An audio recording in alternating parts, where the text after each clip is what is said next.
Today we have a 2007 Toyota Camry SE with a 2.4 motor. They were pulled over the other day and the police officer was stating that their left rear taillight was out. So he gave them faulty equipment, or I guess it's a defective equipment ticket. So that's something, if they repair it and take it back in and have it checked, I guess there's no cost on that, but they just want to make sure it's fixed. So we're going to show you where that left rear taillight is and how to replace it. We're standing behind the car here. You can see that the right rear tail light's working and the left one is not. So we're going to show you how to fix that.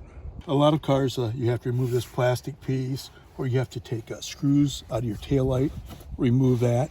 But Toyota, in their wisdom, which is really nice, is it's got this little piece right here. You pop it over and the brake light is right here, and you push it and turn it to the left. Sometimes you got to push in like that and pull it out. It's actually one of the easiest taillights I've ever seen. And you can see on that it's burnt. And there's actually numbers right on it. Went up to the auto parts store, of course, and picked it up. Made sure the numbers match. There's numbers right there, which is harder to see because it's burnt. And we got these numbers right here. So we're just going to reinstall this. It should fix the problem. Now you want to always check in here to make sure this isn't burnt or corroded or anything. This looks like it's in excellent shape. Just going to push the new one in, and it clicks like that. You can see on these, it's got these little tabs right there. So you got to make sure that lines up when you're pushing it in, and then you're going to turn it to lock it in place.